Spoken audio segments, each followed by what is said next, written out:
All right.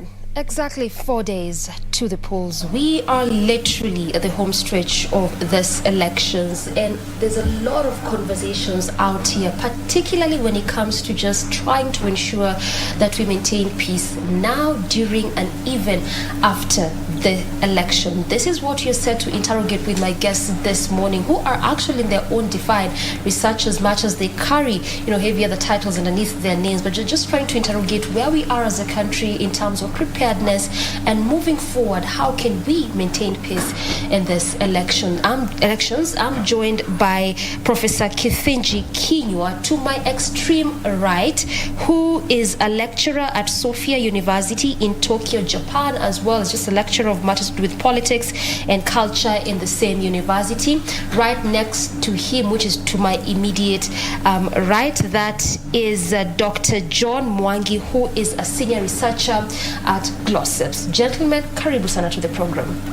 Thank you. Before we delve deeper into the issues, let's just start from that research bit, because ideally you play a big role when it comes to matters research, and we know that yesterday, being the 3rd of August, was actually the last day for pollsters to either conduct or release polls. That is within our laws, and there's a lot of conversations out here, particularly in respect to how these polls are conducted, the sample size they use, the believability of the polls at the end of the day. I mean, we have had instances, not just in Kenya, but even beyond, whereby what is on the polls might not negate what exactly turns out to election. So that again bridges the gap of believability.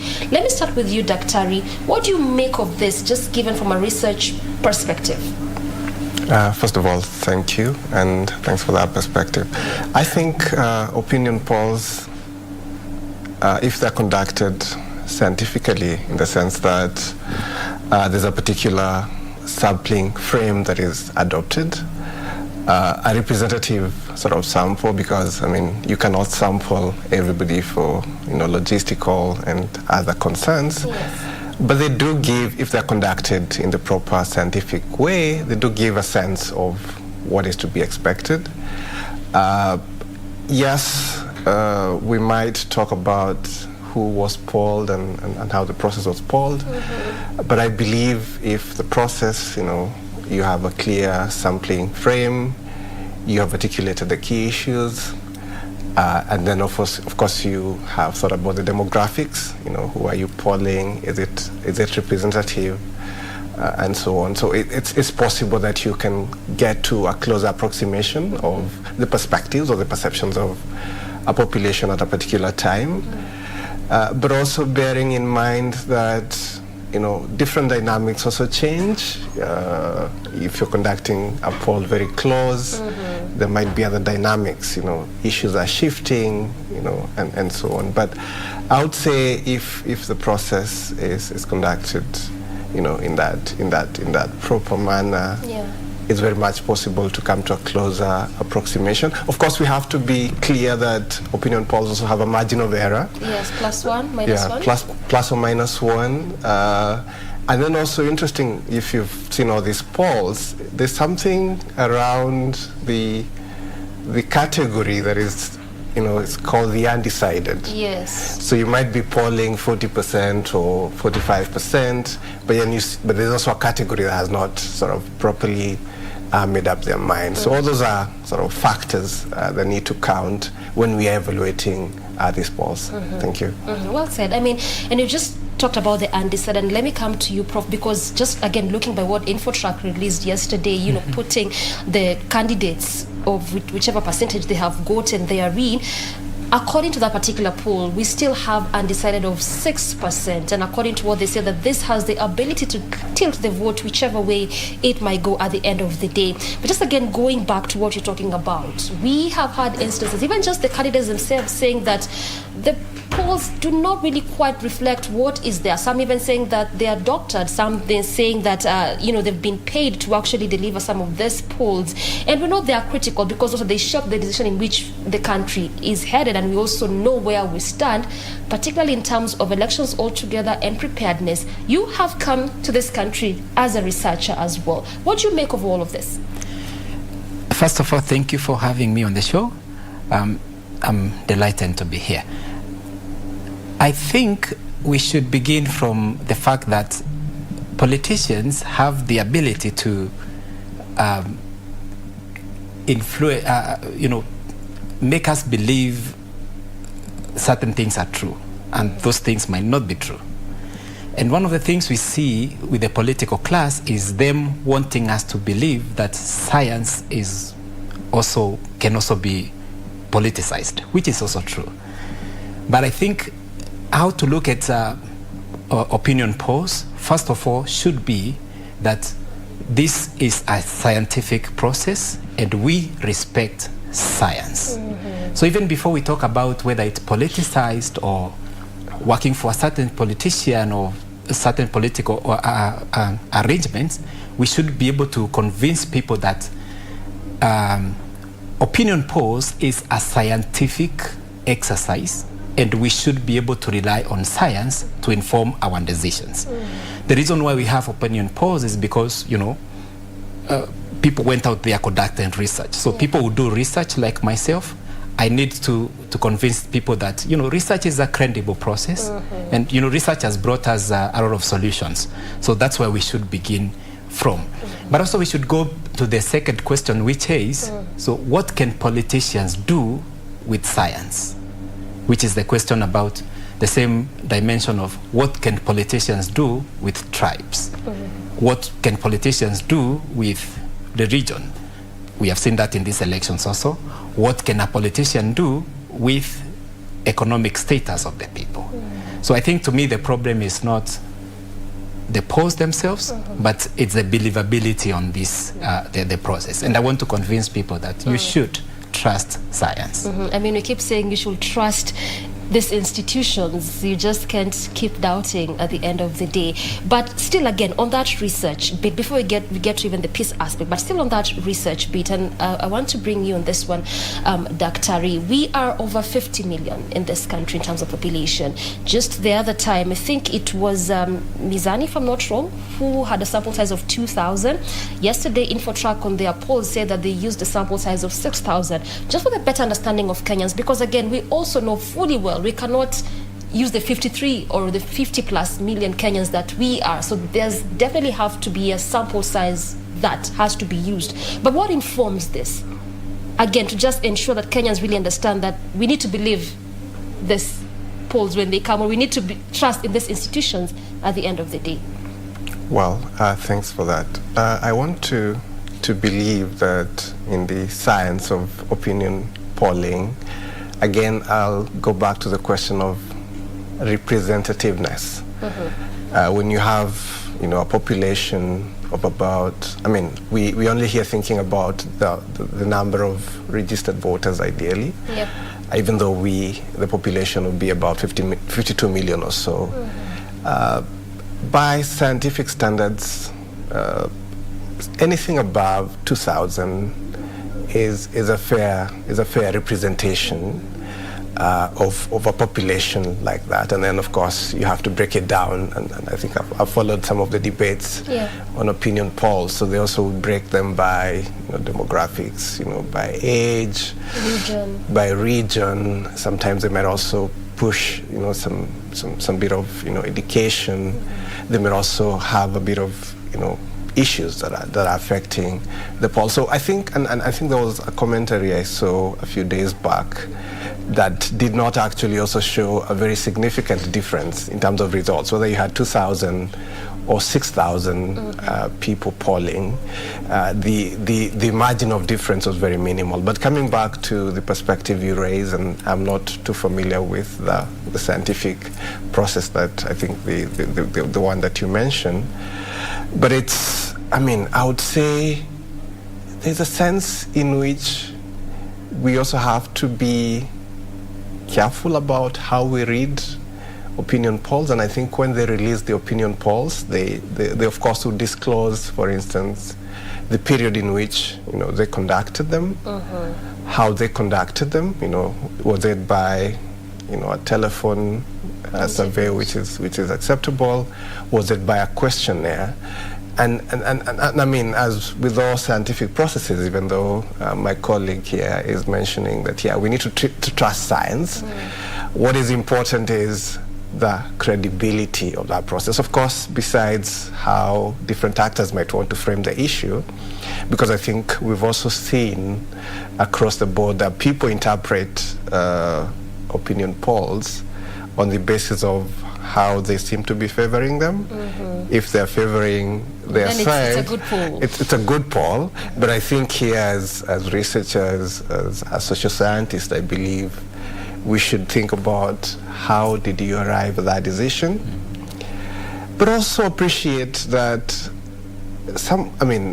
individuals in a social science context also carry with them certain biases, and because of that, that's why we need to think about multiple other sources, and I'm glad all these opinion polls, the opinion polling companies and organizations have been conducting, different polls, and so we can see a bit of, there's not of a big variance per se, and if you follow the trends, you could see, of course, some candidates have been either going up or down over time, and also given the different dynamics. I think around, for instance, around May, before the coalitions had announced their running mates, the polls were a little different.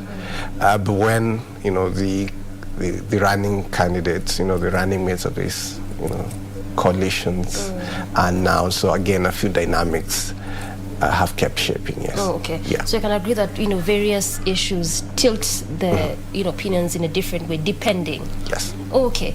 As an observer, Prof, when you look at this year's election, the 2022 election, and again contrast it to the previous one, how would you rate the level of calmness, preparedness? Thank you for that. Before I go to that, I wanted to echo some of the things he has said. Okay. That the process is important, as he has said here, because this is not this is a social sciences category, and people must also be kind of attentive to the fact that unlike you're not going to a laboratory to test things. This is not quantitative per se. Most of it should be qualitative. So the things coming into place are different factors, and so when you judge the outcome of the polling, also you should have that in mind, that this is, yes, the category of social sciences. It might be a little bit different from what we may have in quantitative analysis. So the qualitative is an important aspect. Now, preparedness. I think I am optimistic about this year's election for many reasons. I have been in the field. I just came from there this morning, and unlike the other times, I see people more calm. Maybe that I might be biased, but I think from the region that I have, from what I've observed, people are more calm. People are more. They don't seem to give like life and death kind of they are not taking it as a life and death kind of a matter, which is a good thing in our political competition, because it means that people are not ready to die for politicians. And I think Kenyans are coming to that sense of, we have political competition, it's healthy, but I don't have to commit my full life to that. So I have observed that, and it's very encouraging. I have also seen some kind of I don't care attitude with especially the young people who go like, we have been doing this thing forever and it doesn't seem to have any value to us. And I think that's something that maybe people involved in political science training needs to pay attention to. And we'll come to that. I mean, because also when you look at how this elections had been shaped, is that there was a heavy reliance on the young voter, but that didn't quite seem to be the case. Just going by the numbers and the figures that IBC presented for the young voter. We'll come to that in a bit. But talk to us about GLOCEPS Daktari and its mandate, what exactly it does. Thank you. So, at the Global Center for Policy and Strategy, which we abbreviate as GLOCEPS, we are a leading think tank that is focused on action research both for policy influence and strategic formulation. We do work, with different experts, policy experts and so on. And our business, of course, is to shape public policy in different aspects. We work across 5 pillars currently. We work around security and defense. We work on foreign policy. We work on transnational organized crimes. We work on development, but also governance and ethics. And I believe this is, the point and the moment to think about the governance around elections, but also how we secure our nation. Kenya is a regional player. It's a member of the global community, and so as elections come and go, we need to remain stable and so on. So we are really in the business of engaging in policy influence and strategic formulation in pursuit of our mission, which is to engage in global peace and prosperity. And so research, action research remains one of our key pillars.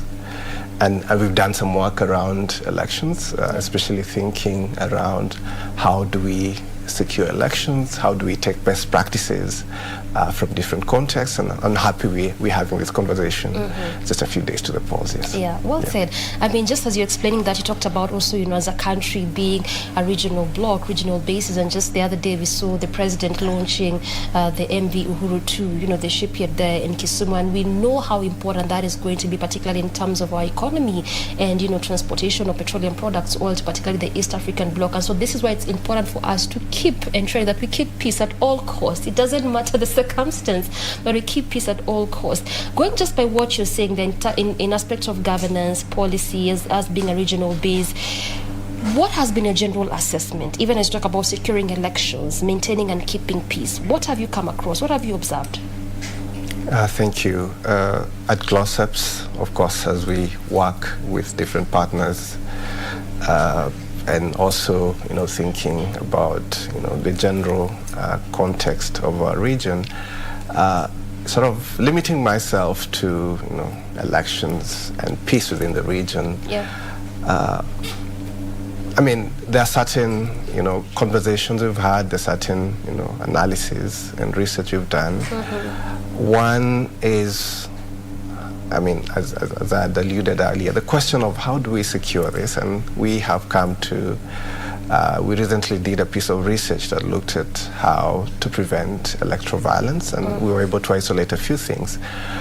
One of the key things, and I think Professor Kithinji here has mentioned, has to do also with one of the things we've observed as a determinant with, matters electoral security, is how the Independent and Electoral Boundaries Commission conducts the whole process.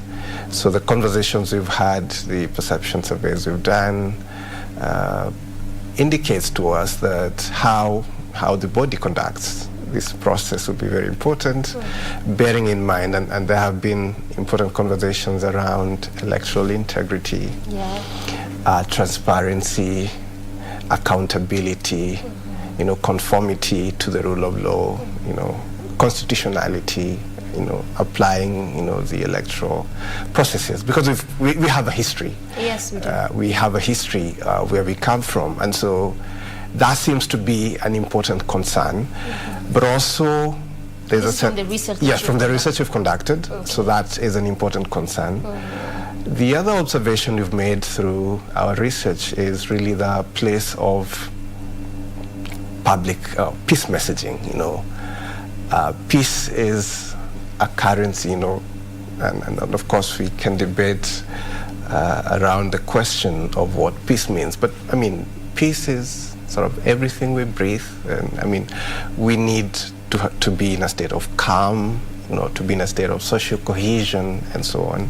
So there have been concerns, and this is also something we observed through our research, that engagement with different stakeholders, around peace, the value of peace, and we, in academic circles, in peace studies, the argument is that peace is not merely the absence of war, it's not just, that a situation is calm, but so also thinking around how do we coexist? Of course, from 2007 and previous periods, in terms of our governance, there are certain,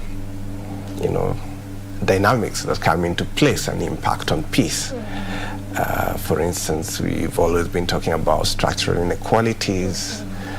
Right now, questions around land, questions around identity, questions of, how do we access resources, how do we make our institutions strong so that we're able to, because elections, as we know, are just a peaceful way to transfer power. And so in terms of the credibility, but just going back to public messaging about peace, different stakeholders, whether it's religious leaders, civil society organizations, have been very concerned, and that's something we have thought, our research has documented as important. Let me mention a third point, and maybe just come to a conclusion here. The other beat that we observed is the question of hate speech and disinformation and misinformation, particularly on our social media spaces. On political rallies, I think there's a bit of restraint now, but I think the last couple of days to the election, you might see a bit of outburst on the political space, but if you on the online space, there's a lot of disinformation. There's no regulation there. There is regulation, there is. And of course, in our research, we've made recommendations with relevant bodies such as the National Cohesion and Integration Commission, the National Cyber Crimes Committee, that's been focused on monitoring social media. Of course, so the point to be made, or the observation we made from our research, is that we need to really think more critically around how we regulate hate speech, how we promote social media restraint. We have a growing, a young demographic that perhaps is consuming news much more from Twitter, Instagram, TikTok, and so on. And because we cannot properly, police those kind of spaces, I think it's important. So those are some of the observations we've made, and we're happy to discuss more as we move on this conversation. Yes. Exactly. Yeah. And you've presented quite good draft of issues that we need to, divulge into, as just you said, continue with this conversation. But let me pick your mind on this one too, Prof, particularly on that aspect of valuing peace. And Dr. has put it very well that, absence of wars does not negate peace, and vice versa is correct. But looking at our history and where we've come from, particularly the 2007-2008 post-election violence, we recorded above 1,000 people that lost their lives. And when you look at the children and women that were affected, that number was slightly above 500. So we've had a history. And even during campaigns, we have witnessed, some form of violence here and there. Just the recent one being what happened in Jacaranda here in Nairobi. So what exactly is our problem as a country? Because ideally, just from where we've come from, we should be doing everything to ensure that we do not experience any form of violence. But that doesn't quite seem to be the case. That's a hard question. And I want to put it like this. I think our problem is we do not understand politics. We think that politicians are the ones who should be teaching us politics. During political competition, we bring people to tell us this candidate is going to win over these other candidates. If you look at our media today, it's obsession of which coalition is going to win. I think in my small understanding, that is a misunderstanding of politics. Politics is life. It's the whole thing together. It's how we live our lives. And I think I agree with Mzee Moi on this, that siasa mbaya, maisha mbaya. Because I think he envisioned politics as not that time of people competing over ideas, but the whole process of how do we live as a country? Which direction do we want to take as a country? I don't think we take those questions beyond what we call politicking. And that's why we have people, especially political class, preaching to us about the need to keep peace during elections. I always wonder, why should that be an issue during the election, whereas after 9th, you go back to your, if you're a Kikuyu, you go back to your Eluo wife, or a Kisii wife and your a Kamba. So why does the issue of peace become an issue during these 3 months?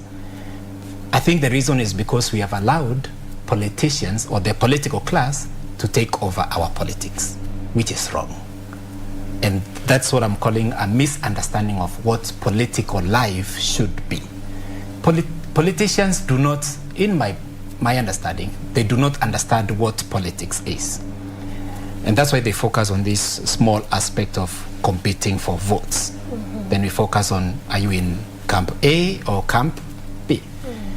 If we take the conversation about our politics in our universities, then we come to realize that, yeah, actually, political life is more diverse, more deep than what we interpret it to be in most cases.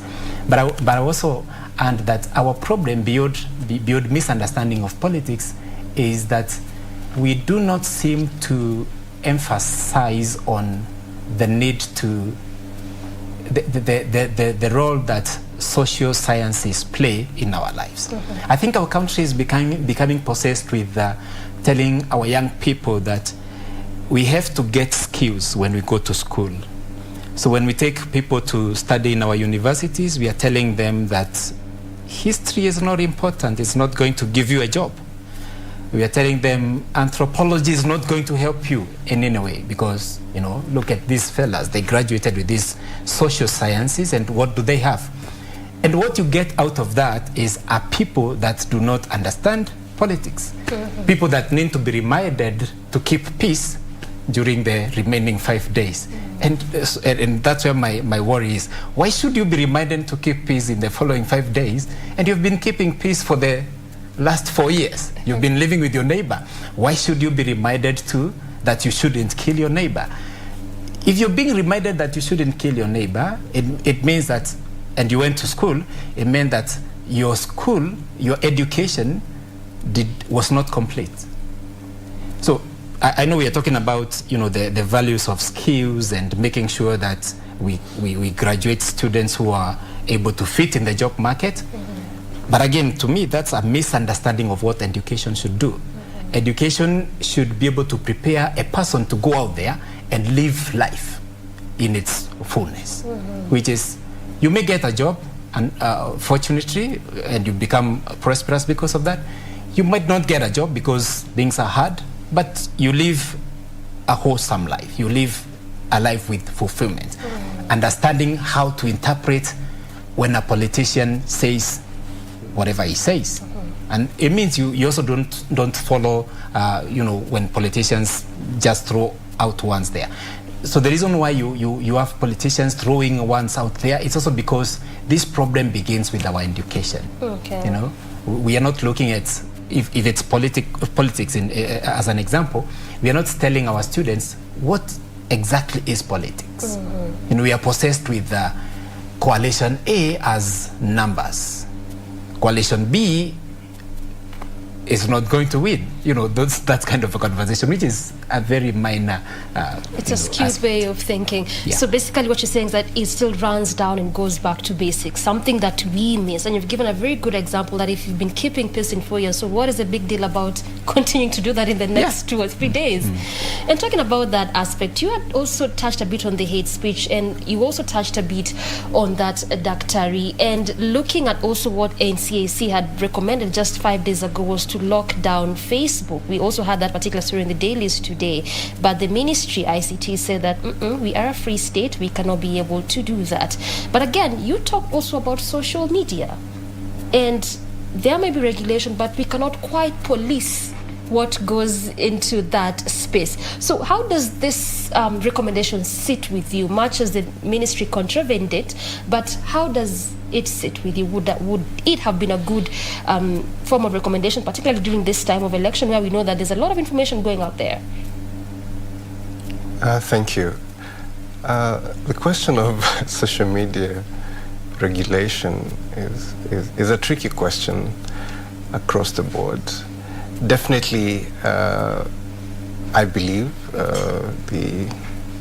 the position not to ban social media spaces. So you agree with the ministry? I would support that perspective because it also sits with with our constitution, yes, of freedom of expression. But of course, we also have to be cognizant of the view that where your rights begin is also mine end. I mean, the question of accountability of how we use these platforms, and this also goes back to the point raised by my panelist here.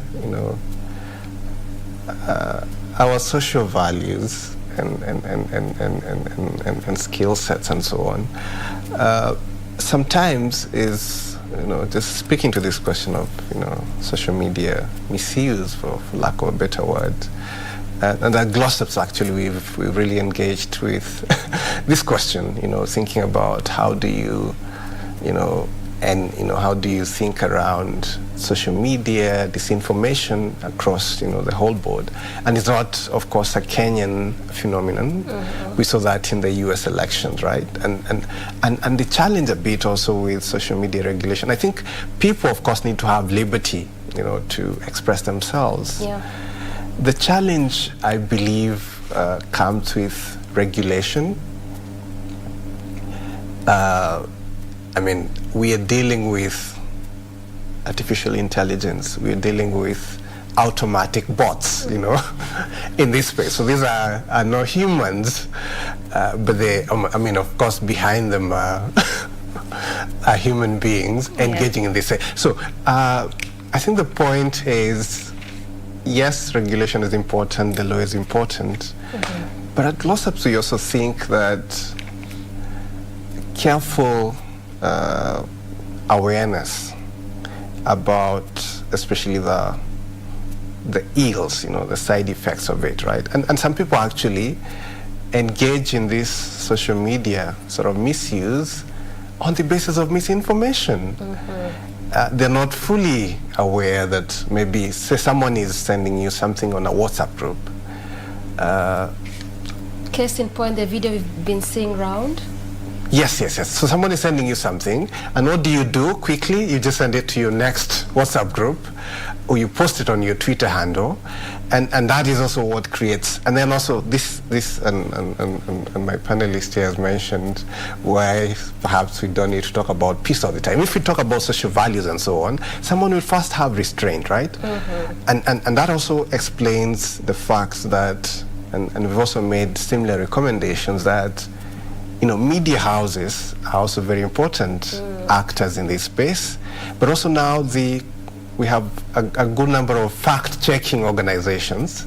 So opening that wide analysis, and at GLOCEPS we sort of engaged in these conversations in webinars in the past. I think a year ago we had a webinar that we're just looking at social media disinformation, because we think it's sort of, it's an important question to think about. So fact-checking organizations, creating awareness that information you post out there can be detrimental, to the general well-being, and at this time it's not that I think we are over-obsessed with elections, but also going beyond this over-obsession, awareness, and different bodies, if it is the Communications Authority of Kenya, if it is the Ministry of ICT, the National Cohesion and Integration Commission, they have engaged with all these questions.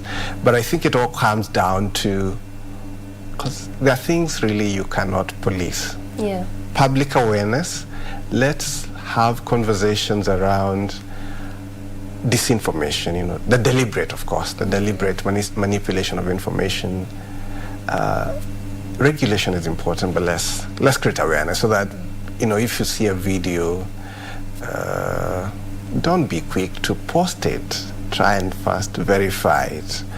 And I think media organizations have a role to play in creating that literacy and awareness, yes. Thank you. Well said. And as we wind down, Prof, I'll give you the last word. What will be your call to action? Because, I mean, we would keep talking about this and we keep having this conversation. We have a lot to exhaust, I mean, at the end of the day, because, yes, we agree that our social values might be the challenge, but we are here now. And this is what we keep talking about. Yeah. We need to keep maintaining peace. So what will be your call to action? Yeah. I agree with you. We're here. So, and, you know, talking about we need to pay attention to our social, you know, value system. It's a tall order. But before I go to my comment, let me very quickly yes. talk about the idea of wanting to regulate, especially the social media. I think it's an absurd. I don't understand what kind of what informs that kind of a person to say that. Yeah. But because when you see the changes we are undergoing and the transformation in this spurred by the technology, it's unimaginable to think about regulating in that sense. And I also use that term regulating because I also want to probably bring it to my last comment, which is we are possessed with the idea of policing and regulating things in this country. We have an obsession of, you know, how do we create peace during elections? We have to make sure people don't speak about specific things, people don't use specific terms. I honestly don't think those things work. When you tell people this terminology means this, those things do not work. We need to get back to encouraging people to learn about our culture. We have forgotten about our own.